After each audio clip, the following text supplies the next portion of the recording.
Sejam muito bem-vindos ao 6º episódio do Fazedores. Hoje a gente está com um convidado mais que especial e eu que estou aqui junto com o meu co-host e sócio, Mário Matheus, e vamos receber esse convidado que já já vocês vão saber um pouquinho mais. Fala, galera. Bem-vindos aí ao nosso 6º episódio já, Henricão. Coisa boa, cara. De muita informação com pessoas que são fazedoras, hein? Pessoas que fazem acontecer. Tem muita coisa boa. A gente vai bater um papo com um cara que vai trazer muita novidade pra gente. Fica atento, segue a gente aí nas nossas redes sociais, @somos.fazedores. Eu sou @eu, Mário Matheus. Henrique H.Tarciano, @H.Tarciano. E, cara, tem muita novidade legal chegando aí, galera. Show de bola. A gente está com um convidado aqui hoje, que ele é considerado um dos empreendedores mais inovadores do Brasil. Ele que está como CEO e fundador da Samba Tech e também é fundador do Mergus Venture. Ele vai falar um pouquinho mais com a gente sobre coisas totalmente diferentes do que a gente está acostumado a ouvir falar. Então a gente vai falar sobre inteligência artificial, a gente vai falar sobre robótica, a gente vai falar sobre computação quântica e muito mais. Queria agradecer por estar aqui com a gente hoje. Gustavo Caetano, é um prazer e uma honra ter você aqui com a gente. Queridos amigos, que honra, que prazer, né? A gente está para marcar esse papo já tem um tempo. Tem um tempo. Eu que sou um entusiasta, não só do podcast, tenho acompanhado e acho que o conteúdo é extremamente relevante, mas também do que está sendo feito pela Meet Hub e Meet Mind. Impressionante o que está sendo construído aqui. Tenho certeza que vai ser um papo incrível, cheio de insights legais aí para quem está nos assistindo e nos ouvindo. É isso aí. E assim, apresentei o Gustavo, mas não falei o detalhe mais importante, né? E que ainda é sócio da Meet Hub. Sim, conhece o projeto desde os primórdios, né? E tá achando a gente inovadores? Muito inovador. Isso que importa, tá vendo? E eu vim agora no ambiente físico aqui da Meet Hub, que eu ainda não conhecia, e fiquei extremamente impressionado. Não imaginava que estava desse tamanho, né, com um ambiente tão bonito, tão legal, a estética muito legal também, e feito para compartilhar conhecimento, né? Isso que é o mais interessante. Legal, né, Ricardo? Que aqui, Gustavo, você está com 2 gerações e a nossa sede é assim, 2 gerações também. Você entra no prédio, um prédio tradicional, é um prédio mais conservador, e na hora que você chega aqui na Meet Hub, tem a cara dessa turma aqui, ó, totalmente disruptivo, cara, lindo, maravilhoso. Vem conhecer, galera.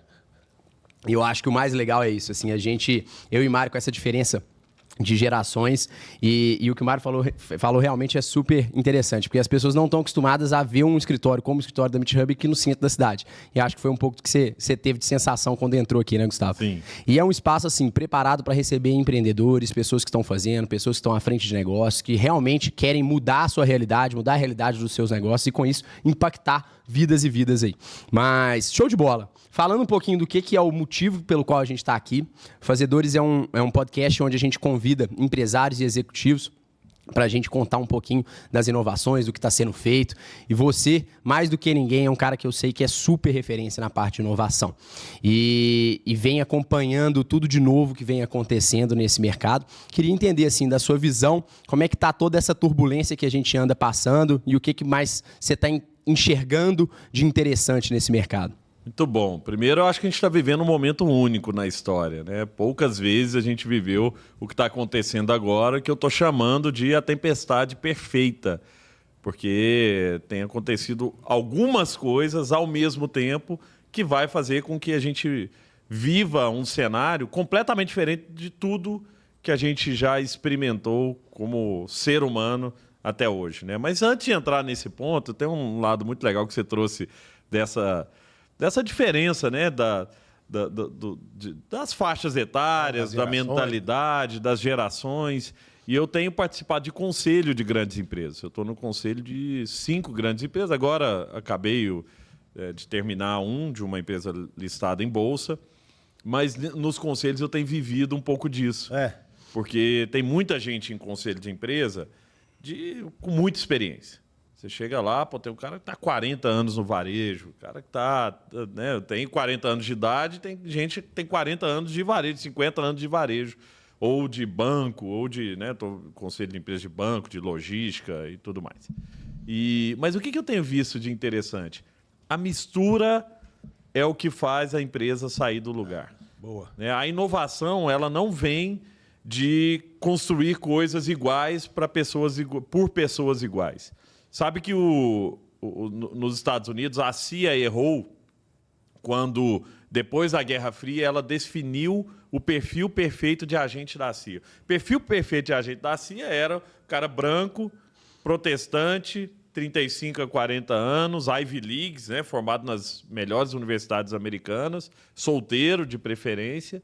E eles falaram, esse aqui é o cara que a gente quer, e começaram a contratar só gente com aquele padrão. O que aconteceu? Num determinado momento, veio um cara numa caverna, uma roupa branca, uma espingarda velha, uma AK-47, uma metralhadora velha, e esse cara começa a falar coisas ali. Eu li um livro por dentro da CIA falando que a CIA ria. Os agentes riam daquilo ali. O que esse cara está falando que vai destruir o grande império? E era o Bin Laden, e fez o que fez porque a CIA não tinha repertório, não tinha diversidade, não tinha gente com cabeça diferente. Não existia, naquele momento, um muçulmano trabalhando dentro da CIA que pudesse falar assim, olha, o que ele está falando é muito mais poderoso do que as palavras. Tá? Entre as palavras ali tem coisas muito mais fortes do que o que você está conseguindo ver. E eu acho que isso acontece muito nas empresas. Quando a gente traz um perfil muito parecido, vamos trazer só jovem para a empresa. Ou só gente que tem muita experiência. Você perde a oportunidade de ter uma visão diferente, de pensar, olhar um pouco para fora, né? Quanto mais amplo o repertório, quanto mais diverso o repertório, mais chance a empresa tem de ser inovadora. Legal, então, mais quem rico, está nos mais... ouvindo, e às vezes tem muito isso em empresa familiar, né? Não, mas a nova geração é que sabe tudo, né? O pessoal da geração antiga já não sabe sobre esse mundo. Às vezes não é assim, não. Eu acho que a mistura é o que faz com que as empresas consigam evoluir numa velocidade muito maior do que as empresas que têm só jovem ou que têm só gente experiente. Interessante isso, né, cara? E a questão do ceder, né? Todo mundo vai cedendo um pouco, porque, cara, ninguém está totalmente certo. Nem a geração que fundou essas empresas e se dá o direito, porque eu sou assim também, não estou diferente, apesar de ser uma geração do meu pai, mas muitas vezes eu me dou o direito de errar ou de fazer do jeito que eu quero. E não é assim, cara, porque eu tenho que escutar a turma jovem. Agora, eles também têm que saber, cara, que existe uma experiência e vão fazer um equilíbrio. E um não pode podar o outro. Né? E isso é muito interessante. Isso traz crescimento. Traz. Isso traz desenvolvimento, crescimento, sabe? E, cara, a empresa não é de ninguém, né? A empresa, quando eu digo, não é de um nem de outro. A empresa é do time, é da galera que está ali. Então, deixa crescer, pô. Deixa desenvolver dentro de todas as possibilidades, né? Isso é bem legal, cara. Ô, Mário, mas o que você está trazendo é importante também. Geralmente, as pessoas que têm mais experiência também têm preconceito com a nova geração ou com as novas ideias. Não, pô, eu construí isso aqui, você vem aqui agora me fala como é que eu tenho que fazer. E às vezes essa geração também tem que abrir a cabeça. Tem que abrir mão. Né? Eu falo assim, não fala mais pra mim que geração Z não quer trabalhar. Não quero ouvir isso mais. A gente não tá entendendo como que a geração Z quer trabalhar. Isso. Aí é diferente. Aí eu pedi, cara, não fala mais isso pra mim. Eu não concordo, porque eu tenho gente da geração que dizer da minha empresa, cara, que tá matando a pau, pô. Então não é a geração Z, é o entendimento. Talvez a gente não tá dando o ambiente adequado para a geração Z. Vamos pensar diferente. Isso é curioso, porque constantemente a gente escuta isso aqui, né? As imersões, então a gente recebe muita gente aqui no escritório e se fala muito sobre as gerações novas não quererem trabalhar ou não quererem se dedicar. E eu acho que realmente eu não concordo com isso também. É isso, cara. Eu acho que a gente precisa entender que cabeças diferentes vão levar a gente num lugar completamente diferente que a gente nem imaginava. Então é interessante tudo isso. Agora, interessante, Gustavo, que a gente está falando aqui, e você também, né? Um cara jovem, inovador, mas quando você começou, sua empresa tem 20 anos, 21 anos. Isso. Cara, não era o que nós temos hoje. Longe de ser, né? Longe. Não sei nem se tinha celular, tô brincando. Não, eu comecei vendendo joguinho pra celular. Justamente foi aí que ele começou. Cara, e aí como é que você resolveu? Cara, eu vou mergulhar nessa área de inovação, eu vou mergulhar nesse caminho aqui. Como é que foi essa... Então, é interessante porque eu estava na faculdade quando eu montei a Samba e era uma empresa para vender joguinho para celular, porque na época só tinha um joguinho da cobrinha. Eu não quis empreender, eu quis resolver um problema. Ninguém na minha turma, não existia esse negócio, porque hoje todo mundo fala de empreendedorismo. Na época que eu estava na faculdade, quem empreendia era quem deu errado na vida. Tipo assim, perdi o emprego, vou ter que fazer chocolate, aí o cara vira Cacau Show, sabe assim? Mas era o cara que não tinha muita opção, não era por opção. Hoje é opção, as pessoas, né, muita gente dentro da universidade quer empreender. E eu não, eu queria resolver, eu tinha um celular colorido, tentei baixar joguinho, não tinha joguinho. Eu falei, poxa, vou resolver esse problema e montei a empresa para isso. Mas o que aconteceu? À medida que a empresa foi evoluindo, depois a gente sai de joguinho para celular e vira uma empresa de plataforma de vídeo. A gente era tipo o YouTube das empresas. Nós levamos as principais empresas de mídia da América Latina para o digital. Eles foram para a internet usando a plataforma da Samba. A gente chegou a entregar 1 bilhão de vídeos por mês aqui na América Latina. Era um líder disparado. Mas o que acontecia? Para eu chegar nesse lugar, eu tinha que aprender coisas que eu não conhecia, eu não sabia. O que eu fui fazer? Primeira coisa, li um livro sobre desenvolvimento de produtos digitais. Ah, legal. De um cara chamado Marty Cagan. Marty Cagan fundou o Netscape. E depois ele foi vice-presidente do eBay e abriu uma empresa de consultoria em produto no Vale do Silício. E tem um best-seller de produto, que é best-seller até hoje, de gestão de produto. Eu li o livro, mandei um e-mail para ele, falei, queria ficar aí com você um tempo. Fui para lá, fiquei um mês com o Marty Cagan, na Califórnia. E ele, na época, estava lançando o Yahoo Sports. Eu fui para dentro do Yahoo como parte do time dele, só para observar como é que ele estava fazendo prototipação, experimentação. Isso em 2006, 2007. Depois, em 2008, eu fui para o MIT. Aí, de lá, olha que interessante. Fui lá fazer um curso de gestão de produto, inovação e tal. No aeroporto, encontro um indiano. Estou sentado do lado do cara, esperando em Boston o voo para São Paulo. Começa a conversar com o indiano. O cara fala, poxa, que legal, o que você está fazendo? Eu mostrando a plataforma de vídeo. Depois de uns 10 minutos de conversa, ele fala, eu sou diretor do MIT e vou te colocar num programa onde a gente apoia empresas do mundo inteiro, 40 empresas a gente escolhe, e a gente manda alunos de MBA para ficarem lá de graça. Você pode escolher o tipo de aluno que você quer. Aí nós trouxemos gente que foi bem compra em McKinsey, depois a gente trouxe Apple, depois a gente trouxe um cara que trabalhou com o Steve Jobs para lançar o iPhone.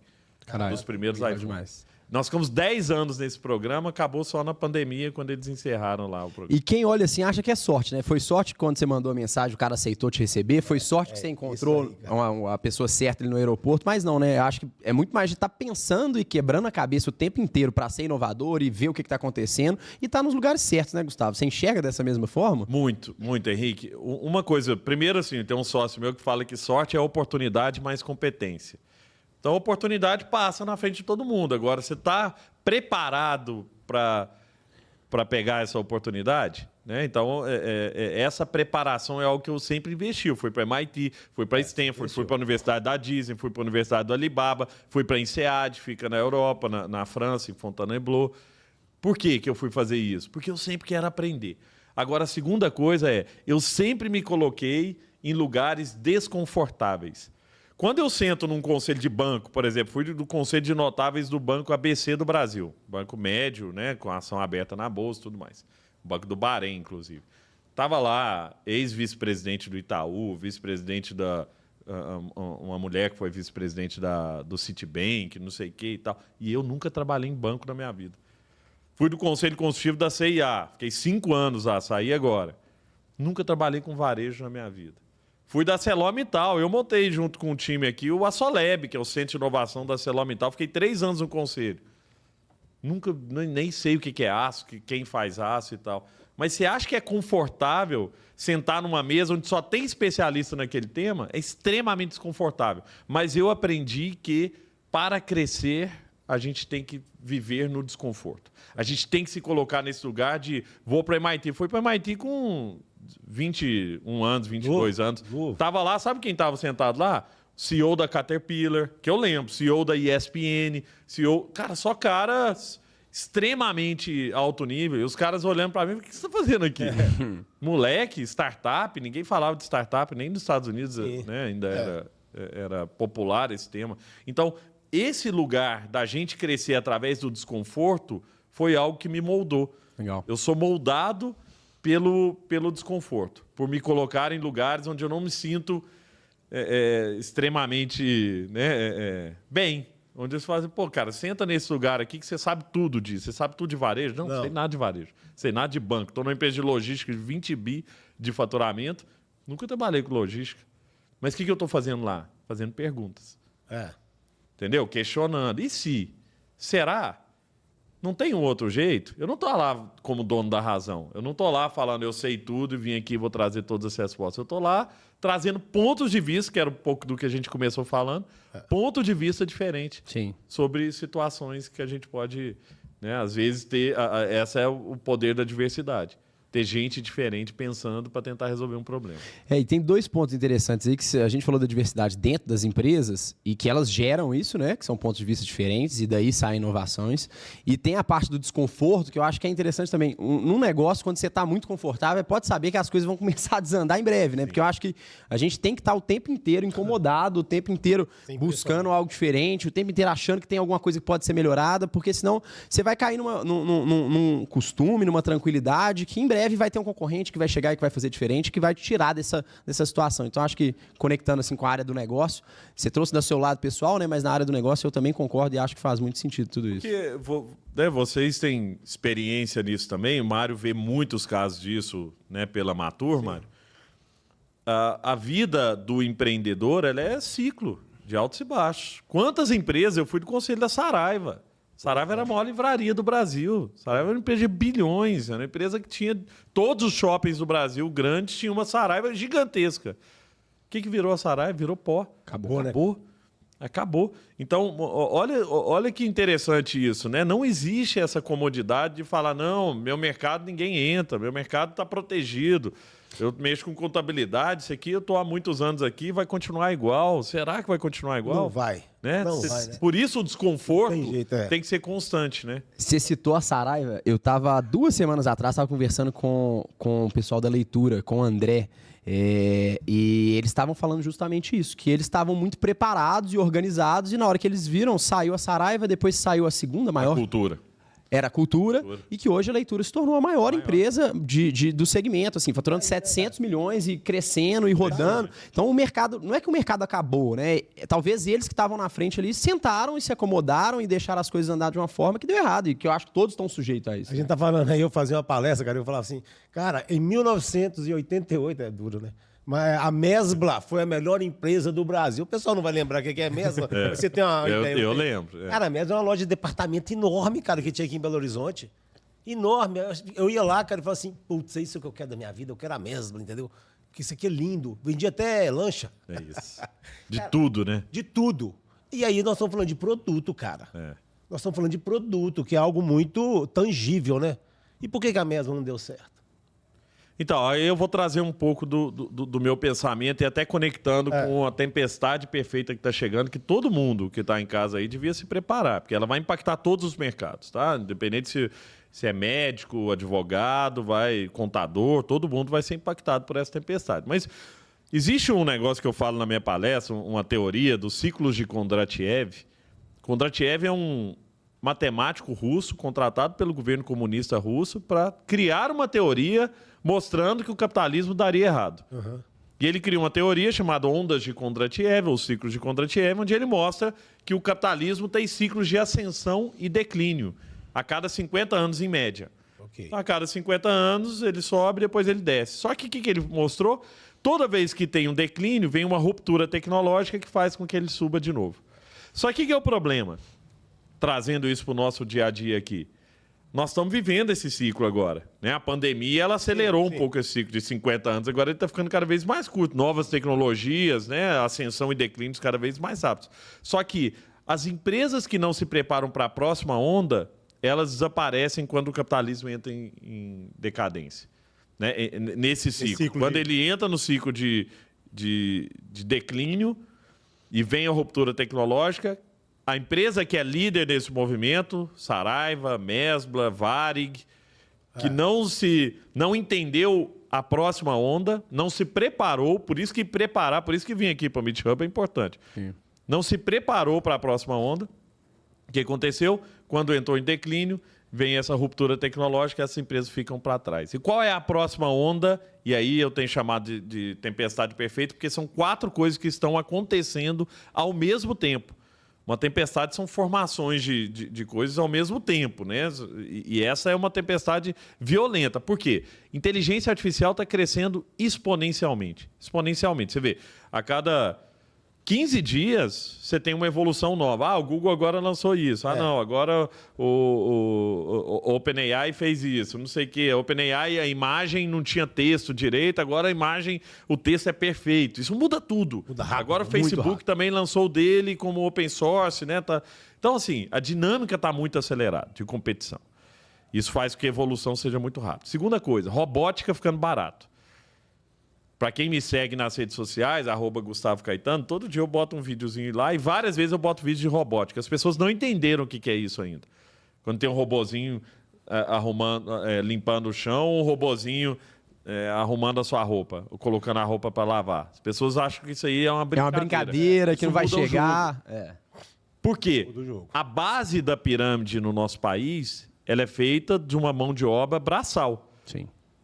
São pessoas que, na sua maioria, não têm educação, um nível educacional muito alto. Então, por exemplo, são pessoas que se você colocar e falar, você tem 1 hora para bater um papo com o Einstein. Não sabe quem é Einstein. Infelizmente. Sim. Infelizmente. Então, o que a gente tem que pensar? Que o impacto dessas tecnologias... Agora, imagina, inteligência artificial mais robótica, barata. Você podendo ter um robô de R$5.000 na sua casa da Xiaomi, daqui a pouco, que vai lavar, vai passar, vai arrumar sua casa, vai arrumar sua cama. Nós estamos chegando nisso. Agora, tem 2 outras coisas, para fechar aqui, que eu acho que são importantes, que é poder computacional violento. Uma vez eu sentei com o presidente da Audi no Brasil e eu perguntei para ele, por que a gente não tem carro 100% autônomo ainda? A montadora não tem tecnologia? Ele falou, tem, nós temos tecnologia. Agora, a gente não tem poder computacional para fazer muito cálculo em pouco espaço de tempo. Okay. Porque, por exemplo, o carro nível 5 autônomo, ele não tem direção. Então, você vai andar num carro, você fala, ó, quero ir lá para Matur, quero ir lá para o Meet Hub, senta no carro e ele vai te levar para onde você quer. Só que, para isso, ele tem que ter poder de tomar decisões muito rápidas. Mas vem um caminhão na contramão. O que eu faço? Jogo o carro para fora, bato, não sei o quê. Ele vai ter que ver quem está dentro, onde está, qual o peso das pessoas, qual a velocidade do carro está. Eu vou tirar ele da pista desse jeito. Para fazer isso, você tem que ter altíssima conectividade, que é uma das coisas. Também da tempestade perfeita, que é o 6G que está chegando. Na Ásia já está ficando forte. E o poder computacional, para poder fazer cálculos muito complexos rapidamente. Você joga esse negócio para a nuvem de maneira muito rápida e volta isso de maneira extremamente rápida também. Então, olha que interessante o cenário que a gente está fazendo. A gente está falando de inteligência artificial mais... Eu não estou falando um ou outro.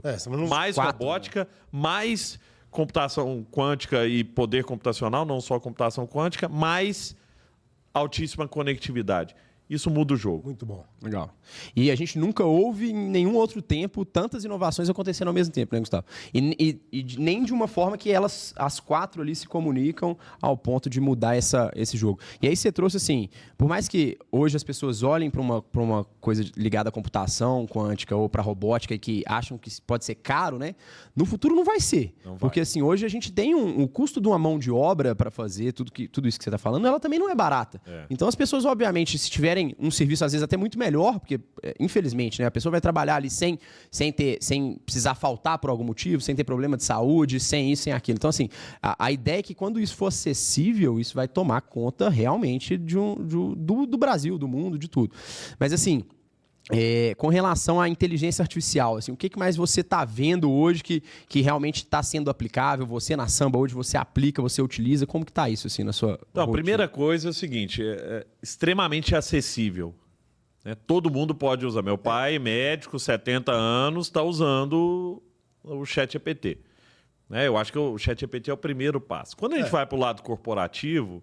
O que a gente tem feito lá na Samba? Primeiro a gente começou fazendo isso para dentro de casa e agora a Samba está prestando esse serviço para fora. O primeiro serviço olhe as nossas rotinas, os nossos processos, entenda onde tem processos repetitivos que não precisava ter um ser humano ali. Por quê? Porque não é justo até para o ser humano. Sim. Por que tem alguém lá na Matur cadastrando nota fiscal? Se podia ter um robô fazendo isso e deixar essa pessoa para pensar em algo mais que seja, pô, deixa eu entender a estratégia desse cliente, entender. Gera mais valor. Gera valor para o cliente. A gente começou a fazer isso. Suporte, por exemplo. Eu comecei a olhar o processo de suporte. A maioria das pessoas que mandavam ticket de suporte era uma dúvida tipo, como é que eu coloco o player da Samba no meu site, por exemplo. Tem um documento que fala como fazer isso. O que a gente começou a fazer? O robô vai no documento, lê o documento e responde. Oi, Gustavo, tudo bem? Olha aqui, faz desse jeito aqui e vê se funciona. Qualquer coisa me avisa. Legal. E tal. E ele faz uma linguagem natural. Ele entende o que você está falando, entende qual o problema. Não é só um copia e cola. Ele traz conhecimento e informação. E isso agora a gente tem feito em várias áreas dentro da empresa. Na CIA mesmo, a gente fez em várias áreas. Várias áreas de negócio da CIA usam inteligência artificial. Mas eu acho que o mato alto para qualquer tipo de negócio, fala, pô, por onde eu começo? Começo por processos repetitivos e que não precisam de inteligência. Processo em que eu pego aqui e coloco ali. Cadastrar o nome do cliente, cadastrar informações. Isso aí o robô faz. Tirar pedido, o robô faz. Melhor do que a gente. Cadastrar produto. Né? Poxa, às vezes eu tenho que cadastrar vestido. Quantos vestidos eu tenho que cadastrar? Quantas pessoas eu tenho para cadastrar cada vestido? Cada uma cadastra de um jeito. Agora a máquina vai lá e cadastra tudo de uma vez de maneira automatizada. Então, a inteligência artificial está chegando num ponto impressionante. Assim, eu tenho usado agora para programar. Você estava falando mais cedo aqui nos bastidores sobre, né, um dos programas que a gente vai ter aqui na Meet Hub, que é sobre inteligência artificial e usar isso no modelo no-code. No-code é sem código. E eu estou boquiaberto com o que está acontecendo. Você chega hoje, Mário, e fala assim, eu quero criar um SaaS, um software como serviço. Para fazer o quê? Eu quero que ele faça isso, isso, isso, e escreve o que ele faz. Ele começa a fazer o código. Ele fala, testa aí. Agora integra isso aqui no Google. Tá, me dá sua API do Google, sua chave de API do Google. Você põe a chave lá, testa para ver se dá certo. Deu errado. Já sei onde eu errei. Isso a máquina fazendo. Testa agora. Deu certo. Aí entra, fala, eu quero um dashboard desse jeito. Eu quero um dashboard que tenha isso, isso, isso. Tá bom, vê se isso aqui funciona. Faz visualmente na sua frente. E aí você fala, faz o deploy, lança, bota esse aplicativo no ar, com banco de dados e tudo. Clica lá, deploy, ele bota no ar o aplicativo. Isso é impressionante. Isso é uma loucura. E aí, por exemplo, a empresa que eu tenho usado chama Lovable, o aplicativo. Chama Lovable. Lovable saiu de 0 para 300 milhões de dólares em menos de um ano. 300 milhões de dólares de receita.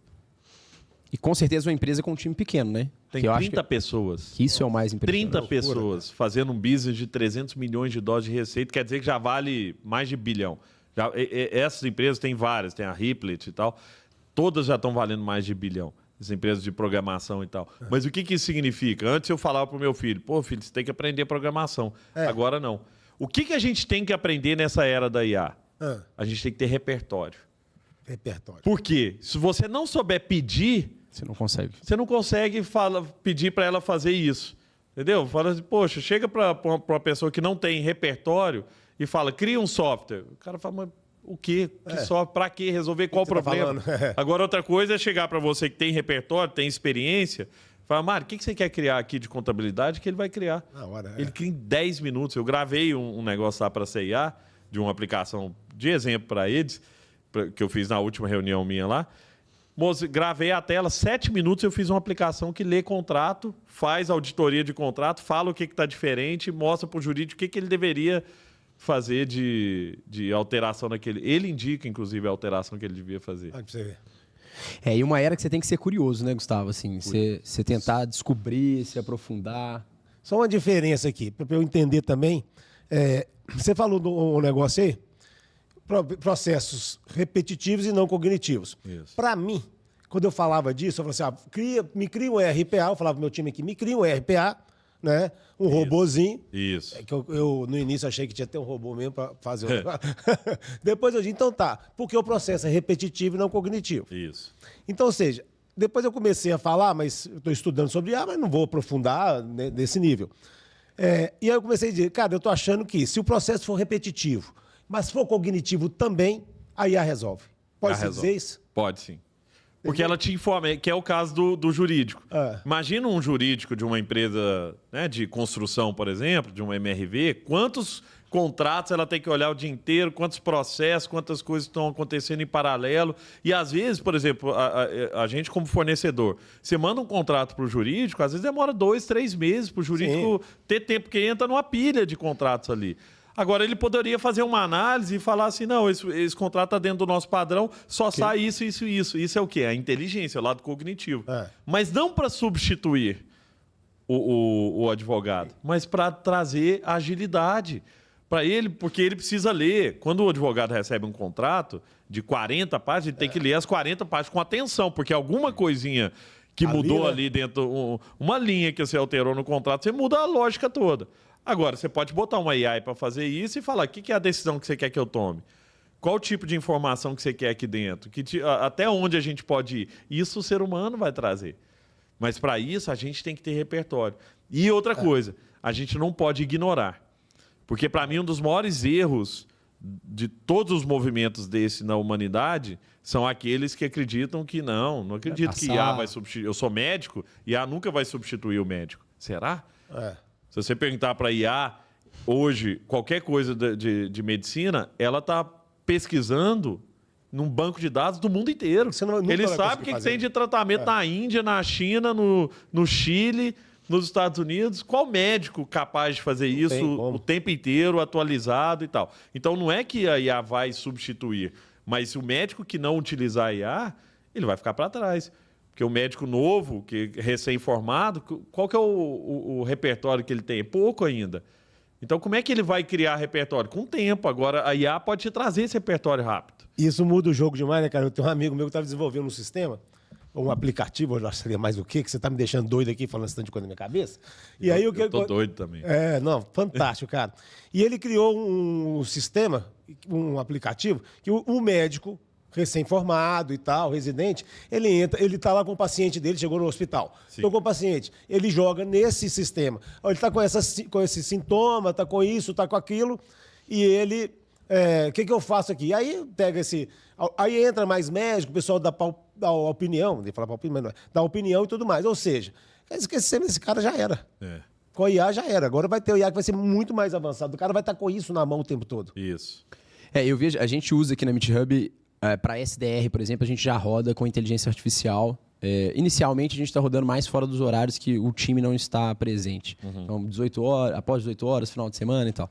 E o modelo que você está trazendo aí da parte do médico é quase que fazer uma primeira seleção ali, uma qualificação né, daquele paciente que hoje precisa de um médico para fazer isso. Mas já não vai precisar mais. Essa primeira etapa ali da medicina, por exemplo, de fazer a primeira qualificação, não vai precisar. E aí já vai pular para um especialista. Henrique? Quem sou eu? Mas assim... Bernardo, você acha que vai ser o Gustavo? Vai ser. Com certeza, eu acho. Certeza. Eu acho que dificilmente... Desculpa eu estar trabalhando, mas na hora que tá fazendo essa triagem, o médico, cara, pode dizer, eu tô com a dor aqui. Pode ser apêndice, pode ser rim, pode ser o quê? E só que muita coisa passa pelo médico. Porque os caras mandam a gente para casa, depois volta, assim, fazendo uma crítica, só dizendo que ele tem que testar. A IA talvez vai dar todos os caminhos possíveis, né, cara? Isso. O nome da IA da Microsoft lá, que eles falam que é Copilot, é um exemplo vivo, assim, do nome, né? Eu acho que ela vem para ser realmente um copiloto ali, um segundo cérebro, uma ajuda, um abrir de mente, porque a gente já pensa em 1 milhão de coisas o tempo inteiro, mas em outros casos vai vir para substituir também. Sim. E aí muito me assusta, igual você está falando, a parte de desenvolvimento, que há pouco tempo se fala ainda, né? Como a principal profissão, assim, né? Você deve é um negócio que hoje você tem pessoas no Brasil trabalhando para empresas de fora, ganhando em dólar, e isso vai mudar. E de alguma forma isso vai mudar. E aí, assim, é muita prepotência nossa achar que isso não vai chegar para outras profissões. Então, eu acho que é um momento também complicado, né? De como é que avalia tudo isso, como é que a gente tem certeza, como é que a gente investe na coisa certa. Eu acho que a gente se tornar especialista dentro dos nossos negócios e saber com o que a gente lida, com o que a gente faz é o mais importante, porque o como fazer vai mudar. Sim. As coisas eu acho que elas não vão... A gente não vai perder as nossas áreas, os nossos segmentos, mas o como que isso é feito, isso vai mudar. Eu acho que é aí que está o desafio, né? De entender tudo isso. Ô, Henrique, eu acho que o caminho, que é o caminho que eu sempre levei comigo, para continuar atualizado, né? Sempre atualizado, é experimentar. Hoje é barato experimentar. Então, vou pagar $20 para ter um agente. Mas vou pagar $20, é caro. É caro. Pra você ter alguém do seu lado, mentorando do que você quiser. Esse cara pode te dar. Você pode criar agentes dentro do ChatGPT, por exemplo. Você pode criar agentes especialistas, né, em vários assuntos. Então, a gente ter a oportunidade por $20 de ter um PhD em qualquer assunto do seu lado para te ajudar e não usar, aí esse eu acho que está errado.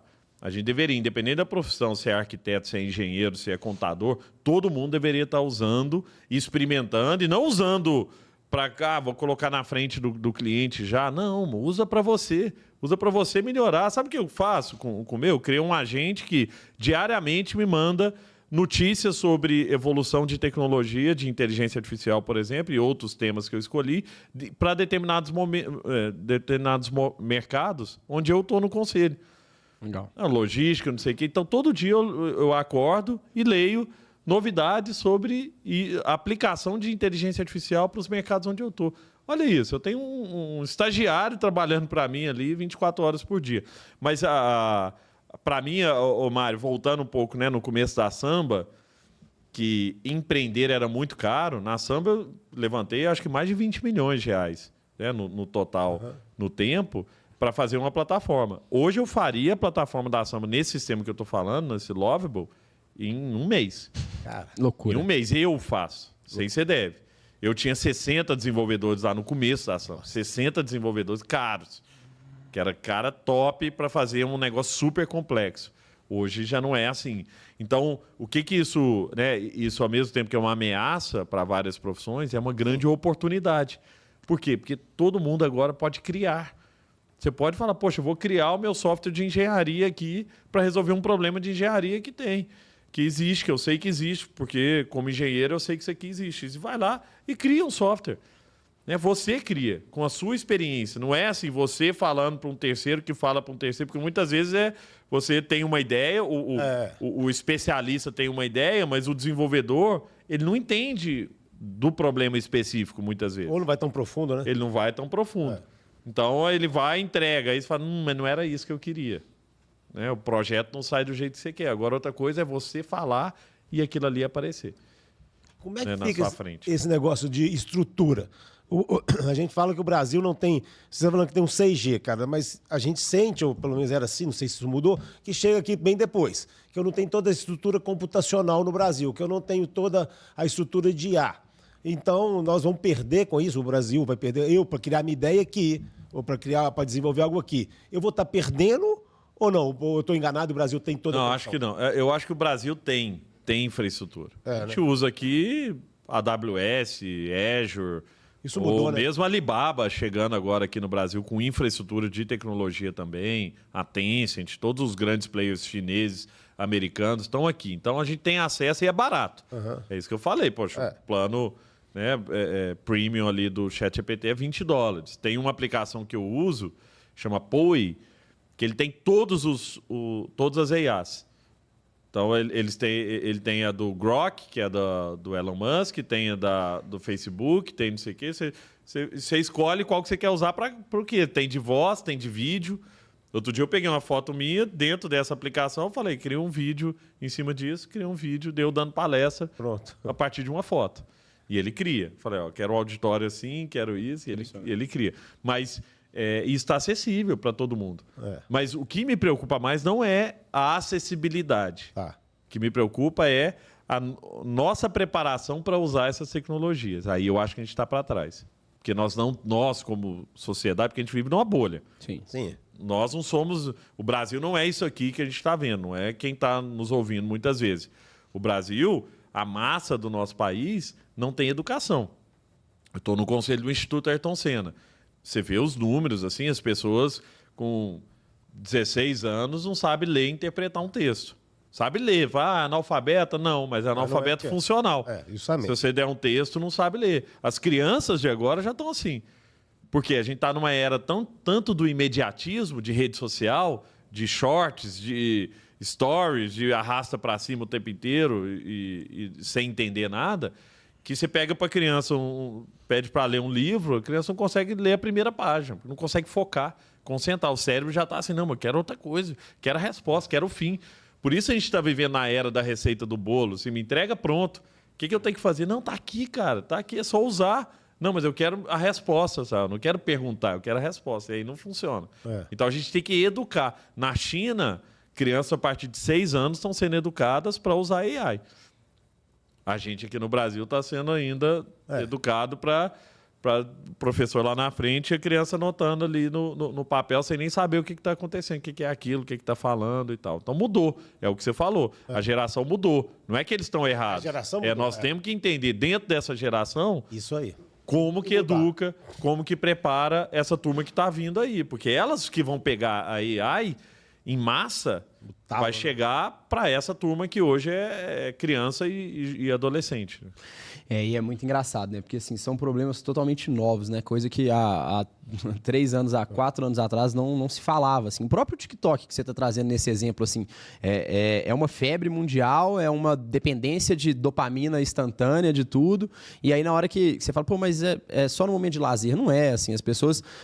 O resultado disso tá vindo para dentro da escola, tá vindo das pessoas não conseguirem aprender, não conseguirem, de fato, aprofundar em nada. E, ao mesmo tempo, a gente está falando no último nível de tecnologia em tudo que a gente está vendo. E como é que isso, nas empresas, a gente consegue botar isso para funcionar de forma efetiva? Assim? Porque eu me questiono sobre isso. Eu incentivo dentro da Meet Hub que todo mundo use inteligência artificial, a gente tem todas as inteligências artificiais pagas, a gente está usando da melhor forma possível. E, mesmo assim... eu sinto que poderia estar usando mais, assim. Hoje, a Samba, que é uma empresa de base tecnológica, que você vem inovando há gerações aí, Gustavo, vem inovando, transformando sempre coisas novas como produto da Samba. Como é que você vê isso sendo usado dentro da companhia, assim, para evolução com os colaboradores? Então, o maior problema do uso dessas tecnologias é a aceitação das pessoas sobre o novo. As pessoas não querem... experimentar coisas. As pessoas têm medo do novo. Tudo que é novo, você fala, opa, peraí. Não, inteligência artificial não. Eu sei mais, eu faço melhor. Eu escrevo artigo no blog muito melhor. Eu escrevo artigo para o meu blog automaticamente todos os dias. Meu blog pessoal tem mais artigo que o blog da Samba. Tem mais visita, inclusive, que o blog da Samba. Por quê? Porque eu botei robô para fazer meu blog. Dentro do que eu quero. A linha é essa, o jeito de falar é esse, os temas que eu quero. Aí às vezes, eu vejo temas legais, eu falo, eu quero falar sobre isso aqui desse jeito e trago. Agora, ele vai lá e escreve de maneira massificada. Muitas vezes, as pessoas olham para aquilo como uma ameaça e não usam. Então, eu acho que dentro da empresa o maior problema é isso. Como que eu tenho visto em empresas maiores isso acontecer? Inclusive, em algumas que eu estou no conselho como advisor. Mostrando exemplo. Quando você começa a mostrar exemplo de, o cara do design de moda está usando AI para saber o que é a tendência e aí ele começa a fazer vestido a partir daquilo ali, a partir de inteligência, né? Ele traz para ele e aí ele começa, inclusive, a prototipar vestido muito mais rápido. Porque senão você tinha que prototipar na mão. Agora você fala para uma AI de imagem, eu quero um vestido assim, assim, assim e tal, ele faz. Não gostei disso, isso aqui é mais longo, isso aqui de outro tecido, outro não sei o quê. Você vai fazendo em minutos uma prototipação. Então, uma das coisas que é importante para esse mundo é a prototipação rápida, a experimentação rápida. As pessoas têm que entender que a inteligência artificial traz essa oportunidade. E aí é importante compartilhar sucesso. Porque aí vem uma frase do Rony, né, meu grande amigo, Rony da Reserva, Rony Mesler, que ele fala assim, Gus, as palavras inspiram, mas o exemplo arrasta. Né? Que é, mais do que falar, nós temos que usar AI aqui, nós temos coisa, é mostrar. Nós estamos usando ali, o resultado foi esse. Tá vendo aquele pessoal lá que escreve o blog? Agora está escrevendo, ao invés de 1, está escrevendo 10. E o resultado foi isso aqui. Olha que legal. Por que você não pode fazer? E aí você começa a contaminar a empresa inteira, mas leva tempo. Essa mudança cultural, ela leva tempo, porque sempre tem a rejeição do novo. Não, isso aí é novo, não sei o que vai acontecer, não sei se isso vai me substituir. O medo não pode te paralisar, o medo não pode te afastar dessas novas tecnologias, o medo tem que te aproximar e falar, a AI pode me engolir, então eu vou entender o que é isso, eu vou começar a usar, eu vou começar a fazer, porque senão, com certeza, você vai ser engolido, com certeza. Para quem não usa, eu não vejo um futuro muito bom, não. Só um contraponto aqui, Gustavo. Henrique, você está falando, eu estou pensando aqui, cara. Eu às vezes recebo resposta aqui do meu time e eu vejo que passou, não tem importância nenhuma, tem mais de usar mesmo. Mas está muito elaborada e eu fico pensando, será que a IA, de certa forma, porque quando eu quero fazer alguma coisa, eu vou julgar no GPT e tal, normal, tá muita gente fazendo isso, mas ela não vai tirar um pouco da criatividade, ou vai embotar a criatividade, ou as pessoas não vão desenvolver mais essa criatividade, ou até mesmo o cérebro frontal aqui para raciocínio. Você já respondeu. Olha como é que o nosso cérebro funciona, né? Quando surgiu a calculadora, nosso cérebro parou de fazer conta. Parou. Se eu te falar uma conta Boa resposta. 45 vezes 83, seu cérebro nem vai tentar começar. Você já vai ali na calculadora e fala, não, resolvo, peraí. Porque ele sabe que você tem aquilo ali. Quando a gente passou a ter celular como agenda de telefone, você parou de decorar, você não sabe o número de ninguém. Põe na sua lista aí quantos números você sabe de cor. Né? Antes você tinha que saber o número da sua mãe, eu sabia, da minha avó, das minhas tias, não sei o que, que era telefone fixo, né? Você tinha que saber. Agora você não sabe. Então, eu não tenho nem ideia do seu número. A gente fala toda semana. Né? Então, belos exemplos. O cérebro faz isso. Então, e aí a gente chega agora nesse momento em que, se eu terceirizar a criatividade, que é o que pode acontecer, as pessoas... Outro dia, meu filho, eu tenho um filho de 12 anos, e ele estava usando a AI para fazer redação. Eu falei, filho, a AI que tá te usando. Porque você está fazendo... Ela está pensando na redação, você está só escrevendo, você virou... O braçal, o robô dela. Porque quem está pensando é ela. E se a gente começar, eu concordo 100% com você, se a gente começar a terceirizar a inteligência e a criatividade para a AI, em pouquíssimo tempo, a gente fica burro. A gente não pensa mais. Porque qualquer coisa que eu falar, Mário, escreve um e-mail para o cliente... Ah, tá bom. Seu cérebro vai falar assim, não escreve não. Tem alguém que escreve pra gente. Na hora, né? Escreve esse artigo aqui? Não, tem alguém que vai escrever. Tem um robô que vai escrever. O que eu tenho usado? Eu preciso... eu crio a inteligência, eu falo o que é, eu falo a profundidade, eu trago os dados, eu trago as informações que eu quero e aí eu peço para ele executar. Né? Agora, em outros casos, eu preciso executar. Ou eu preciso pegar aquilo ali e ler. No meu caso aqui que eu falei do blog, por exemplo, porque é um negócio de massa, para SEO, eu não consigo gastar tempo ali para ficar todo dia para o meu blog pessoal. Nem precisa. Eu não posso, não dou conta de fazer isso. Agora, por exemplo, eu escrevo para MIT Technology Review. Eu não ponho AI para escrever. Eu ponho, dou o contexto inteiro e tal, e falo, agora... reescreve isso aqui para mim nesse formato, trazendo alguns dados. Aí ele busca dado de McKinsey, dado de Bem Compra para enriquecer o meu texto. Aí eu acho legal. Aí sim. Mas eu não estou terceirizando, porque eu morro de medo disso. À medida que a gente for terceirizando a inteligência, o nosso cérebro vai começar a não pensar mais. Outro dia eles me deram um texto também aqui, cara, e eu fiz isso. Eu faço isso porque é um costume, porque é a minha geração, o meu jeito de ser. Eu lia e falava, não é isso que eu quero falar. Aí o que o Lisotado tá fazendo para mim, eu mandava para ele, não tá legal não, cara, isso aqui não tá fazendo sentido. Não tá fazendo sentido dentro do meu repertório, inclusive, né, cara? Não faz sentido dentro do meu repertório. E eu mudava toda hora. Isso. Não tô dizendo, o que é isso? Isso aqui não faz sentido nenhum.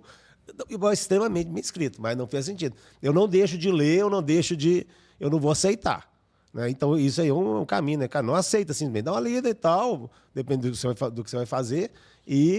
Porque, cara, e você falou de repertório. Então, você já deu o recado no início, né, cara? Na hora que você falou de repertório. Cara, você tem de continuar estudando e muito. Ô, Mário, mas deixa eu te falar um outro. Só trazer um ponto que é extremamente importante sobre isso que você está falando. Tinha um professor meu de Stanford que falava que a gente vivia numa echo chamber, uma câmara de eco, onde a gente escuta o que a gente fala de maneira ampliada. Quer dizer, eu só escuto o que eu falo. A gente está vivendo uma bolha. A AI está fazendo essa bolha ficar muito maior. Por quê? O ChatGPT está substituindo o Google. Sim. As pessoas, ao invés de buscar no Google, falam assim, vou buscar qual a melhor televisão para comprar aqui para minha casa. Você ia no Google, aparecia aquele tanto de busca, você entrava num site, voltava, entrava em outro, voltava, fazia pesquisa. Agora o que é? ChatGPT, qual a melhor televisão para sua casa? A melhor TV para uma casa assim, não sei o quê, é essa aqui e tal, que tem o melhor review. Ele está filtrando a informação. O que vai acontecer? A gente vai começar a ter também conhecimento pasteurizado, conhecimento standard. todo mundo vai pensar do mesmo jeito. Porque a resposta que você vai ter é muito parecida com a resposta que eu vou ter. É a máquina que vai escolher o que a gente Não vai ter análise. quer saber, entendeu? A gente tira, a AI vai tirar a análise do nosso lado. De falar assim, pô, vou te dar um monte de opção aqui, cara. Você vai comprar escolher. um carro, entra lá na 4 rodas, vê os reviews do carro que você quer, compara um com o outro e tal. Agora a AI já vai falar, ó, pra você é esse aqui. Mas a gente não pode ser manipulado com isso, não, cara. Totalmente. Pode. Totalmente. Sem dúvida E nenhuma. seremos. Vocês estão muito duros na resposta pra mim. Seremos. E casa com o assunto que você falou no começo do bate-papo nosso, que é sobre a parte do capitalismo, né? A gente tá vendo o Google, por exemplo, sendo desbancado por uma tecnologia totalmente nova. Tudo bem que eles estão próximos ali, se eu não me engano. Não, se bem que a OpenAI é via Microsoft. Né? Mas você tem um Google exemplo Gemini. da Google, por exemplo, perdendo mercado, que é uma gigante. Você vê a própria Apple também está se questionando algumas coisas sobre inovação. Então tá tudo muito interligado nessas duas coisas, né? Mas realmente, eu acho que tem uma capacidade da gente se tornar burro mesmo e tomar cuidado, porque o racional vai estar igual para todo mundo. Eu tenho outra dúvida, cara, que fica aqui me corroendo. É uma evolução, e você tá falando, cara, eu mesmo uso o ChatGPT, só que eu fiquei um tempo sem usar, e aí eu vi a diferença, cara. Puta, o bicho tá mais inteligente, cara. O cara tá me tratando como se fosse meu chegado. E essa parte inclusiva, cara? Será que a própria IA não corre o risco de perder essa parte humana, essa parte inclusiva? Corre e eu sempre vejo os dois lados também. Eu vejo uma grande oportunidade. Ou ela vai ser a resposta para as isso, pessoas com muita experiência que estavam ficando fora do mercado de trabalho, essas pessoas passam a ter muita importância na era da AI. Por quê? Porque você tem repertório. Se você souber fazer um prompt bem feito, escrever bem feito, você pode usar a AI muito melhor do que meu filho de 12 anos, que é super tecnológico e tal, mas não vai ter o repertório que você tem. Então, eu acho que a gente vai trazer uma inclusão de novo para pessoas com experiência que estavam ficando fora, porque, tipo, não, esses caras estão fora do mercado de trabalho, agora eles são muito mais importantes, inclusive. Porque ele não tem o gás ali de produzir conteúdo pra caramba, ou fazer muita coisa, né? Aquele gás que o cara mais novo tem, mas ele consegue fazer a máquina ter o gás. Pra ele. Mas a gente tem que, então, de novo, aí voltar na história de preparar as pessoas para isso, né? Para esse novo mundo. Porque, para mim, o jogo da AI é o jogo do repertório. Quem tem repertório ganha. Você falou disso e eu lembrei de um exemplo. Esses dias para trás, uma semana, minha mãe me ligou e ela falou: Henrique, estava querendo conversar com alguém. Poderia ser um mentor aí da Meet Hub mesmo, que fala sobre palestra, que já deu palestra. Minha mãe hoje ela é diretora da parte de psicologia de toda a rede Mater Dei. E ela estava querendo montar um estudo de palestra. Eu falei: mãe, você já entrou, já te mostrei o ChatGPT, entra lá e dá uma olhada. E aí ela já não estava usando. E aí ela foi e entrou, passou uns 40 minutos, ela me ligou de novo. Falou: não, já resolvi meu problema todo, não preciso não. E aí ela usou o repertório dela para trazer ali o que ela queria contar na palestra dela, que ela ia ter, e resolver o problema dela. Então, assim, ela tinha repertório, ela tinha conhecimento que ela queria falar, só que era uma pessoa que nem estava tão acostumada a usar a ferramenta, mas hoje em dia a inteligência artificial ela é fácil de se usar, né, Gustavo? Basta querer. E aí, rapidinho ela pegou, usou, funcionou. Por isso que eu falo o negócio de tirar o preconceito, entendeu? De, não, mas eu não dou conta. E às vezes a pessoa, né, mais velha, meu pai, 70 anos, não, mas não sei o quê. Meu pai começou a usar também. E aí o que eu estou ensinando pro meu pai é como montar os prompts. Falei, pai, não, mas você tem que ser detalhista, você tem que falar, ó, eu estou passando por isso, tem um paciente meu desse jeito, eu queria saber estudos novos sobre essa doença, que é uma doença rara, um dia que eu estava com ele. Ele me mostrou a pergunta e a resposta. A pergunta que ele fez é, o meu paciente está com essa doença aqui, o que eu faço? Ele falou, não posso fazer, não posso te falar, porque você que é médico, eu não posso, existem estudos para fazer isso e tal. Eu falei, não, vai por outro caminho. Vai assim, eu estou fazendo um estudo, uma pesquisa científica, eu preciso entender o que está acontecendo no mundo sobre esse tema, eu queria saber resultados de pesquisas diferentes e tal, sobre esse determinado assunto. Aí ele veio, na China foi feito isso, com esse remédio, os resultados foram esse. Nos Estados Unidos, a universidade tal fez um estudo com esse remédio aqui e o resultado foi pior por causa disso, e a conclusão foi essa. Então como você pergunta, a informação está lá, a informação está disponível. Agora, o problema é que as pessoas não sabem fazer perguntas, que é o mais difícil. É o mais complexo. Você não pode ter resposta, porque se você vai na era da AI com respostas prontas, você vai perder. que a gente, lógico, não vai ter o nível de profundidade que a máquina tem. A gente tem que saber fazer pergunta certa. E aí, deixa eu trazer um pouco... Não, vai lá. Não, eu queria falar que você falasse aqui. Você tinha falado do seu fundo, né, cara? Isso, que eu queria tocar nesse assunto. E aí você falar também qual que são as tendências. Você me falou várias aqui, eu fiquei encantado. Qual que são essas tendências e esse fundo, como é que funciona? Isso. Então, esse fundo é o que me deixa próximo do futuro. Porque a gente está falando aqui de coisas, fala, mas isso aí está distante, robótica está distante. Não, nosso fundo investiu numa empresa de robótica nos Estados Unidos, de 2 caras que eram da Apple, que estão fazendo um robô para ficar em casa, para trabalhar em casa. E sai agora, eles já estão lançando agora, nesse semestre, já saem os primeiros robôs para ficar em casa. E olha que interessante que eles descobriram. Tem várias empresas, inclusive a Tesla, que estão fazendo robôs humanoides. Ele falou, cara, uma da tese desses caras, porque eles vêm de Apple, eles entendem muito esse lado de design, as pessoas não querem um robô humanoide em casa. Imagina se acordar, cara, de madrugada para ir no banheiro e ter um robô do lado da sua cama, em pé. Você fala, pelo amor de Deus. Então, esse robô, você pode escolher a altura que você quer dele. Ele não tem forma de gente, ele parece mais aquele Wall-E, né, que tem só o olhão e tal. Mas é um robô mais bonitinho, assim, feito para ficar em casa. Tem uma empresa que a gente investiu na Suíça de impressão 3D de órgãos humanos, tecido humano e órgãos humanos. É de um cara, inclusive um pesquisador brasileiro, que foi para lá e ele criou um negócio. Ele tem um problema de nascença do coração e ele é médico. Falou, poxa, eu quero estudar como é que eu recrio um coração.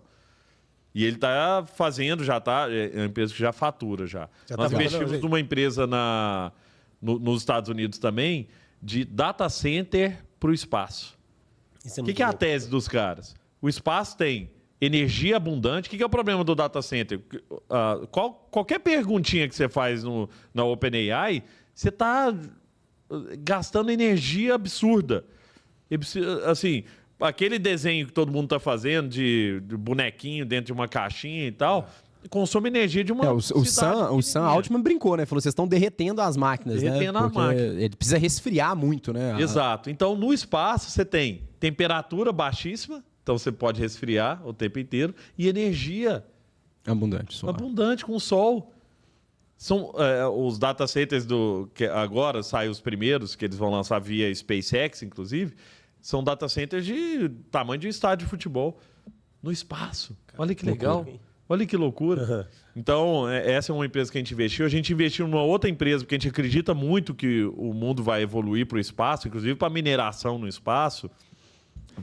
A gente investiu numa empresa que faz autosserviço para foguete no espaço. Então, chega o foguete da SpaceX lá, estaciona tipo um Poço Ipiranga, e o cara vai lá e faz manutenção naquele foguete e tal, para depois ele voltar. Que loucura. Que legal. Que legal, cara. Nós temos uma outra empresa que faz anti-superbactérias, né?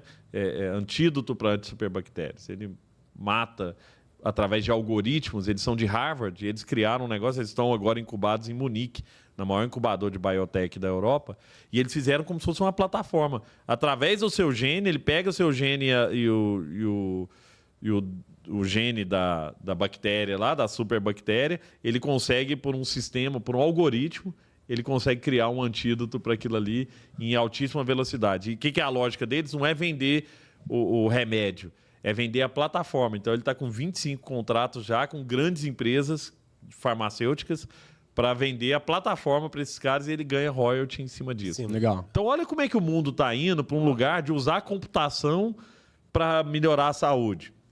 Usar o espaço para resolver problemas que a gente tem aqui na Terra de energia, por exemplo, que é o grande problema da Terra, né? Então, assim... Os problemas não mudaram, né? Não mudaram. É como que resolve o problema que está mudando. Isso é via Mergus Venture, né? Que é o Mergus Ventures. Isso é um fundo que foi criado por você, Gustavo? E quem está junto? Como que é? Então, O pessoal conhece? depois que eu vendi a Raccoon, que é a maior agência de marketing digital da América Latina, eu era um dos sócios, né? Minoritário e tal...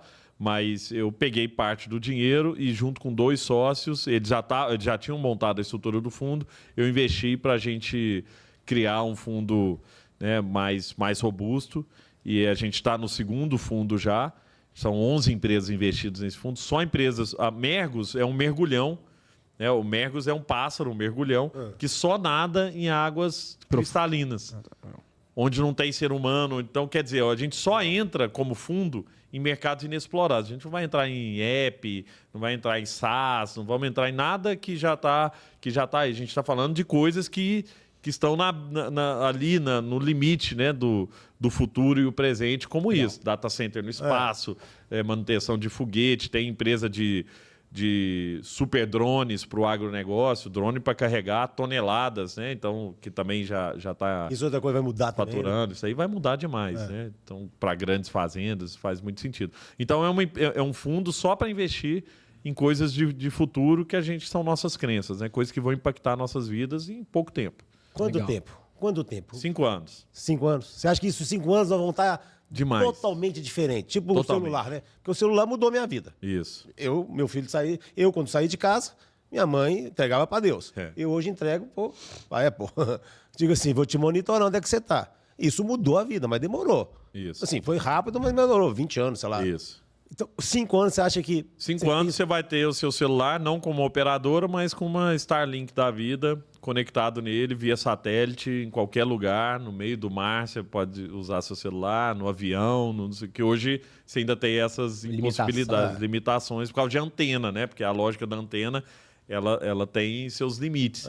E a gente vai para uma lógica de espaço também para o celular. Então, né, energia solar também ficando muito forte, outros tipos de energia, outros tipos de bateria. Né? Bateria é um gargalo no mundo também. Bateria vai evoluir muito rápido. A gente não tem, no fundo, nenhuma empresa de bateria, mas a gente está olhando algumas porque tem muitas teses, né? Tem muitos tipos de bateria, muitos possíveis futuros, e a gente está tentando entender um pouco também para onde porque esse é o medo, vai. né? Você acabar a bateria no meu celular, um abraço, né? Eu tô a pé. Mas você vê evoluções aí. A BioID lançou agora, acho que carregamento em 4 minutos, né? 4 minutos, 100% de bateria do carro. Então, assim, são coisas que impensáveis, né? São coisas que a gente nunca imaginou. E eu fiquei impressionado, assim. A gente fica atrás em algumas coisas, mas a hora que essas tecnologias chegarem vão ser impressionantes, assim. Eu fiz uma viagem há pouco tempo e aluguei um carro elétrico que eu nunca tinha alugado. E era nos Estados Unidos, então nos Estados Unidos tinha lugar de carregamento o tempo inteiro. E foi uma experiência super legal. E eu fiquei pensando, pô, vai demorar para chegar no Brasil? Quanto tempo? Mas são coisas que, assim que a infraestrutura do nosso país conseguir suportar, a gente vai ter uma aceitação muito rápido, porque não tem como você não aceitar. Porque são coisas muito boas, né? São coisas para mudar a nossa vida. Então, acho isso fantástico. Eu tenho um BYD, estou trocando agora pelo Lexus híbrido, né?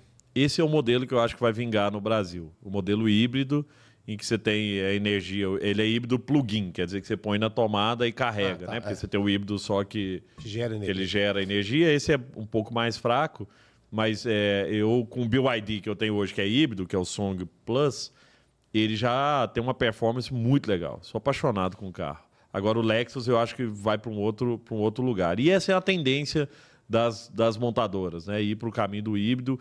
O elétrico, 100% elétrico, eu acho que o Brasil não tem estrutura, infraestrutura para isso. Então, minha família mora em Araguari, são, sei lá, 600 quilômetros, mas umas 8 horas de viagem para lá, não dá para ir com um carro 100% elétrico. Mas um híbrido, eu já fui e funciona super bem, porque acabou a eletricidade, ele continua gerando, né, via combustível normal. Então, eu acho que esse deve ser o caminho por um bom tempo, né, para os carros. Agora, eu acho que o carro vai evoluir muito para o lado autônomo. Como o Tesla já é um dos, para mim, o mais evoluído nesse sentido, as outras vão evoluir muito rápido, né, para os carros autônomos. Não que você, naquele sentido de não precisar dirigir, mas você ainda continua com o volante, mas a maioria das coisas o carro vai fazer automático, como é com um piloto de avião. Hoje o avião decola e desce quase que sozinho, e o piloto está ali para, se alguma coisa acontecer, ele consegue reagir, né? Mas a máquina faz a maior parte do método ali que precisa ser feito. Legal. Se quiser, se o pessoal quiser investir no seu fundo, isso é viável? Isso funciona assim, não? Ou é fechado? Não, é um fundo que ainda está aberto para investimento de terceiros, mergusventures.com.br, você consegue ver tudo sobre o fundo e entrar em contato com o time lá. A gente tem buscado family offices, né, famílias hoje que têm investido e que gostam e acreditam em teses de futuro. Legal. Então, são teses legais. Para a gente, assim, eu acho que tem algumas coisas que fazem sentido. Primeiro, a gente só investe fora do Brasil em moeda forte. Nós estamos falando de empresas que estão na Europa ou nos Estados Unidos. Acho que 90% das empresas estão lá. Tem duas da América Latina, mas o resto tudo fora. Segundo, mercado de muita liquidez. Então, você vai para o mercado de biotech, por exemplo, o cara que está resolvendo esse problema de superbactérias, é empresa que pode valer $1 bilhão assim. Rápido, né? No Brasil, você tem pouca liquidez. A IPO está fechado, não tem janela de IPO. E por as empresas também estarem, né, a bolsa no Brasil não cresce, essas empresas também não estão comprando, então você não tem muito M&A bilionário. Então a gente acredita que essas teses de futuro elas funcionam melhor lá fora, onde você tem grandes oportunidades de vendas, né, desse tipo de empresa. E a terceira coisa é que a gente está apostando em coisas que vão mudar o mundo daqui para frente. Tipo data center no espaço. Se essa empresa emplaca, é lógico que todas essas têm um risco grande, mas todo tipo de negócio tem risco.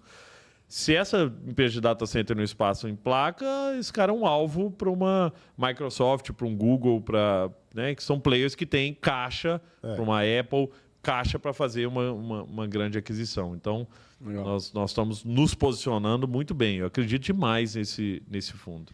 Aproveitando um outro assunto que você falou sobre moeda forte, e eu sei que você é um entusiasta e gosta muito da parte de cripto, qual que é a sua visão com relação a conectar tudo isso que a gente falou aqui conectado com o mercado financeiro descentralizado como o mercado cripto? Assim, o que você vê disso, Gustavo? Assim, eu sou apaixonado por cripto há um bom tempo, desde 2017 que eu invisto em criptomoeda, em Bitcoin principalmente, tem Ethereum, Solana um pouco também, mas eu invisto porque eu entendi. Em 2017 não, era especulação, porque o negócio subia e tal, a gente achava que o negócio ia continuar subindo infinitamente, né? E até se provou verdade depois, ele subiu muito, mas depois de um tempo, em 2017 eu vendi, depois comprei em 2018, depois eu só comprei. A partir dali eu só comprei. E o que eu vi? Eu entendi a tese da criptomoeda, que é uma tese ligada a futuro e liberdade. É uma tese em que, poxa, amanhã eu quero sair do país, quero morar num outro país, você tem uma moeda que funciona em qualquer lugar. É uma moeda de verdade, é uma moeda global, né, onde você pode ir para a China com ela, para os Estados Unidos, para a Índia, para a Noruega, e ela tem valor. Porque, né, senão você não consegue ter essa mobilidade financeira, ela não existe no mundo hoje. Sim. Vai mandar dinheiro para fora do Brasil. Puxa, o cara trava, o que é, por que você vai mandar, para onde vai. Aí lá, do lado de lá, o banco também te faz Eu fui mandar, quando eu fiz a venda da Raccoon, fui mandar o dinheiro para fora, eu tive que fazer uma entrevista no banco lá fora. Mas de onde vem esse dinheiro? Por quê? Porque é lavagem de dinheiro. Todos os bancos têm regras muito complexas para lavagem de dinheiro, então tive que passar por uma entrevista grande. Com o Bitcoin, você tem essa liberdade, você tem essa flexibilidade de andar o mundo inteiro. Então, essa é uma tese que eu acredito demais. E a segunda tese é a tese de uma moeda digital. Por quê? Tudo se digitalizou. Tudo. Nossa vida hoje você só faz pagamento digital. Quanto dinheiro você tem na carteira aí? Pô, pega a sua carteira e abre. Eu não tenho nem carteira, eu não trouxe carteira. Por quê? Porque está tudo aí no digital. Então, a tese da digitalização, por que ela não entraria no mercado financeiro? Por que a gente não teria uma moeda digital global? Então, eu tenho uma crença muito forte de que o Bitcoin vai crescer demais, chegando, inclusive, a virar uma moeda de $1 milhão valendo um Bitcoin. Legal. Em 10 anos. Ou seja, aí eu ia te perguntar isso, assim, como investimento, e aí você falando que você acredita que vai ser uma moeda de $1 milhão, você me respondeu, obviamente, que ainda é um investimento muito interessante, que você acredita que seja muito interessante. Eu indico para todos os meus amigos, família e tal, todo mundo, a maioria ignora, né? Mas eu falo, gente, compra todo mês, compra um pouquinho todos os meses. E não entra numa onda de especulação. De achar que você vai acertar a crista ou que você vai acertar Você nunca vai acertar. Isso eu já aprendi há muito tempo já comprando e vendendo. Todas as vezes que eu fui fazer movimento de comprar e vender, eu perdi. Tem que ser muito mais uma constância, entendendo que é um negócio para 10, 20, 30 anos para frente. Né? Que é uma fórmula aqui da Bolsa. Eu tenho um cliente meu que o pai dele comprou ações do Itaú para ele. E 30 anos depois ele foi vender, cara. Putz, cara, não, Amarelo, meu pai comprou para mim essas ações. Cara, loucura. Ou seja, tem coisa que é bem fundamentada, né, cara? Calma, vai, deixa eu rodar. Exato. Gustavão, e para quem hoje, cara, está querendo começar, dentro dessa trilha que você falou e dos seus 4 pilares, né? Isso. E você falou, eu fiz MIT, eu busquei dessa maneira. Qual que é a trilha hoje? Pô, né, a pessoa jovem que está querendo começar, pô, eu quero entrar nisso. E qual que é a trilha que você pensa que é legal para a pessoa? O que eu tenho feito hoje?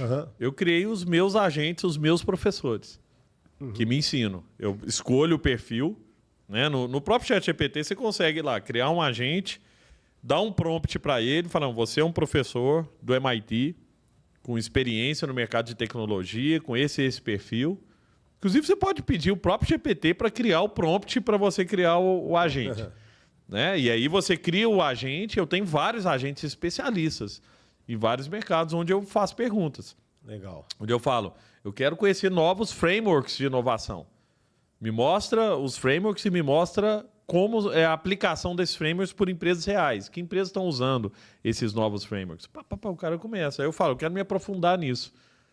Desce mais, me conta mais sobre isso aqui. Como é que eu posso usar isso no dia a dia? Então, esse lado de ter os seus agentes especialistas e ter um negócio que você falou, Henrique, curiosidade, querer perguntar, querer ir mais a fundo e não ficar só na resposta básica lá de cima, né? Fazer os 5 porquês, mas por que é assim? E por quê? E por quê? E aí você chega na raiz, quando você vai com profundidade, é assim que a gente evolui. E outra coisa é criar aplicações para isso. Eu faço isso muito lá em casa porque eu tenho criança lá. Meu filho está lá esse final de semana. Papai, quero vender. Ele vende limonada com os amigos e tal. Eu falei, filho, e aí? What is next? Qual a próxima? Como é que você evolui desse modelo? Como é que você cria agora uma base de dados dentro do Alphaville em que você sabe quem gosta de limonada ou quem gosta de outro produto e você vai começar a usar essa base de dados para fazer uma oferta um pouco melhor de produto. Aí ontem ele já botou biscoito. E aí ele já começou a entender que, eu vendi biscoito pra caramba e o pessoal, teve alguns que já querem que eu venda mais. Falei, pô, e a assinatura de biscoito? Como é que a gente cria isso? Hoje é fácil. Mas o ponto é, a gente tem que ter percepção de problemas e tem que criar hipóteses para resolver esses problemas usando a inteligência artificial, usando todas as ferramentas que estão aí. E aí a gente consegue começar a pensar com mais profundidade. Pô, mas isso aqui não está dando certo, o que eu faço? Tenta isso. Vamos fazer desse jeito. Poxa, mas isso aqui não funciona. Esse aqui funcionou, mas esse aqui não funcionou. Então, a execução, isso eu aprendi muito quando eu estudei na Singularity, que funcionava dentro da NASA, na Califórnia. Eu fui para lá em 2014. Lá a gente tinha uma aula sobre computação quântica, depois a gente ia para dentro da NASA ver o computador quântico do Google que estava lá dentro da NASA, congelado lá.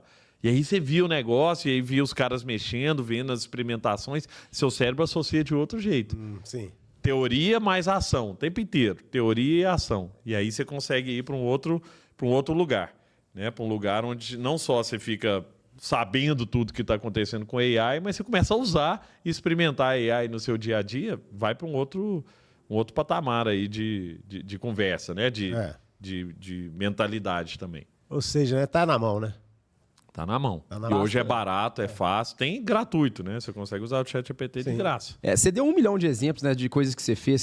Eu morei fora 2 vezes também e foram experiências diferentes que eu tive e que foram fantásticas. Mas é engraçado que hoje você consegue, com uma ferramenta, que é o ChatGPT, você ter muito conhecimento. Obviamente é super importante ainda ir para fora, ainda estar em todos esses ambientes. Mas para quem não tem condição, tá super possível você entrar e quebrar a cabeça e aprofundar ali, né? Acho que é realmente buscar querer. Agora, ô Henrique, tem um ponto que eu acho que o Meet Hub faz bem, e o Meet Mind também, e eu participei, inclusive, do último encontro, que uma vez eu tive a oportunidade de jantar com o CEO do MIT, o reitor do MIT, né? O Dean lá do MIT. E eu perguntei para ele assim, vale a pena pagar $200 mil para vir para o MIT? Mais de 1 milhão de reais, né? Na época era 1 milhão de reais, para vir fazer o MBA no MIT, porque o conhecimento está no MIT, você tem. É isso aí. Hoje eu consigo falar com AI. Na época ainda nem tinha AI, mas hoje eu tinha livro, que eu conseguia ler o que o cara do MIT lia. Aí ele falou, você tem o conhecimento, mas você não tem o networking. Então, uma das coisas que eu acho que acontece muito aqui, que é uma escola de negócio, mas é uma escola de vida, né, que é o Meet Hub, é essa troca.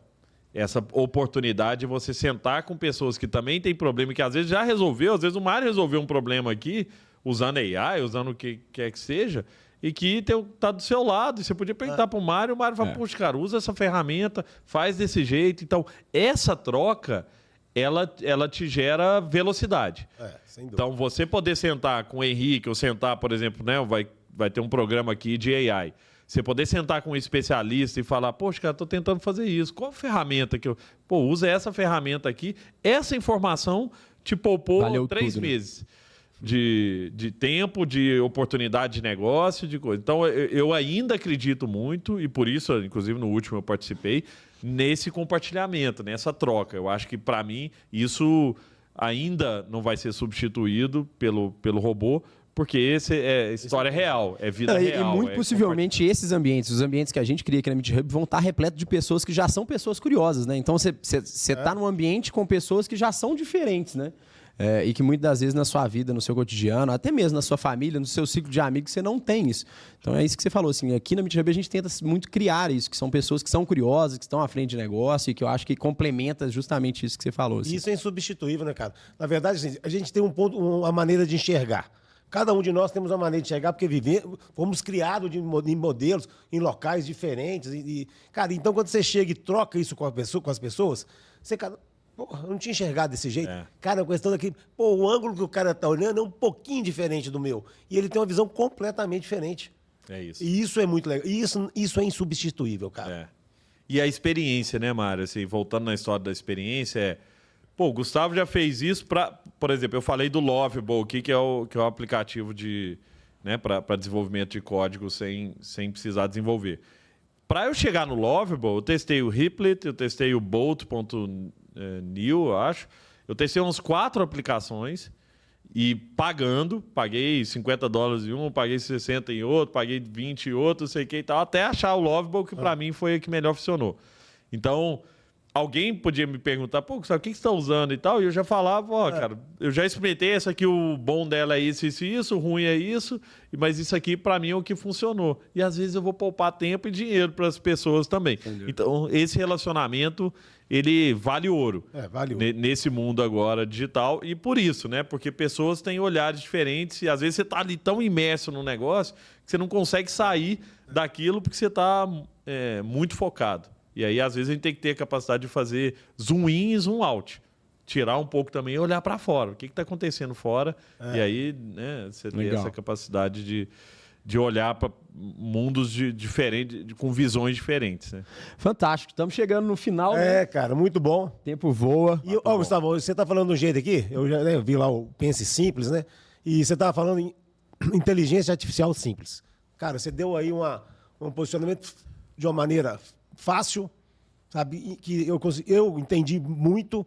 E, cara, é isso, bicho. Você falou de uma maneira bacana demais. Tá de parabéns, cara. Eu tô escrevendo um livro agora sobre isso. Já então, vai sair. Já tô fichado. Já quero rápido mostrar que todo mundo aí. pode usar, todo mundo tem capacidade de usar a inteligência para melhorar, para se colocar num lugar diferente também. Muito bem, parabéns. Show de bola. Eu queria, Gustavo, primeiro agradecer por estar aqui com a gente, por ter compartilhado tanto. Eu acho que as pessoas ouvindo tudo que você está fazendo, os projetos tão inovadores, assim, saiba que é um prazer enorme ter você com a gente, ter você como parceiro, ter você como membro da comunidade MeetMind, igual você falou, que estava no nosso último encontro, trazendo ali o olhar de como que a Samba inovou sempre.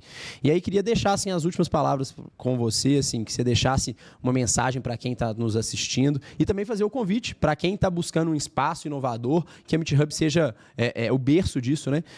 A Meet Hub, a comunidade MeetMind. É isso. Muito obrigado, meu amigo. E tamo junto. Henrique, Mário, um prazer. Sabe que eu sou fã. Inclusive, o modelo do Meet Hub e MeetMind, né? Quando vocês me apresentaram lá atrás, e você e o Hermano, que foram lá no meu apartamento para me apresentar, viu, Mário? Eu tinha essa visão. Que fosse um lugar de encontro, um lugar de troca, um lugar de experiência. Porque isso, as pessoas são carentes. Você vê que tem gente que criou negócios legais, inclusive na nossa comunidade aqui. Sim. Tem um monte de gente com empresa grande, empresa de 500 milhões, de 1 bilhão de faturamento, e está aqui por quê? Porque não tem esse lugar para trocar, para compartilhar, para falar de algumas coisas que não estão dando certo, para pedir uma opinião. Então, acho que a gente criou, de verdade, um projeto único e eu tenho muito orgulho de ter, né, de fazer parte aí como membro e como sócio também. E parabéns vocês que estão, né, encabeçando e melhorando esse projeto a cada dia. O recado que eu deixo para as pessoas é não tenham medo da tecnologia. Quando, às vezes, alguém chega para mim e fala assim, poxa, Gustavo, mas eu não sei mexer com tecnologia. Eu falo, você tem Instagram? Tem Instagram. Você usa o WhatsApp? Eu uso, lógico, eu uso o WhatsApp. Mas isso aí é tecnologia, Você usa o Waze? Uso. É isso que é tecnologia, não tem mais essa barreira. E eu acho que uma das coisas que tem acontecido muito com a inteligência artificial é que essa barreira da tecnologia de, poxa, eu preciso saber codificar, eu tenho que saber programar, eu tenho que saber usar a inteligência artificial, ela ganhou escala exatamente porque eles tiraram esses atritos que faziam com que as pessoas, o meu pai, com 70 anos, não pudesse usar a tecnologia, agora ele pode. Agora qualquer pessoa, em qualquer lugar, pode usar as tecnologias, estão aí disponíveis, então use, gente. Tira, né? E aí vai para aquele lugar de desconforto no primeiro momento, até o dia que você vê que fala, pô, não é isso que eu imaginava. Não é esse bicho diferente, estranho que eu imaginava. É fácil, é amigável. Eu converso, né? A gente conversa com o ChatGPT, até agradece, eu falo, né? Obrigado, por favor. Eu falo de um jeito também, porque um dia a máquina pode se virar contra a gente e querer vai lembrar que você foi educado, né? Lá atrás. Mas é isso, gente. O recado que eu deixo aqui é tira esses preconceitos, se coloca nesse lugar também de falar, vou experimentar, vou testar, e você vai ver que é muito mais simples do que a gente imagina. Legal, show de bola. Meu amigo, muito obrigado, cara. Prazerão. Galera, lembra aí, segue a gente nas redes sociais, @somos.fazedores, @eu, Mário Matheus, @H_Tarciano e Gustavão. Gustavo Caetano. E, cara, que tem muita coisa boa, fantástico, episódio maravilhoso. Obrigado, meu amigo. Obrigado, Henrique. Sempre tá bom, é bom de estar dividindo com vocês aqui. Que honra. Obrigado, cara. Obrigado, gente. Valeu, um abraço.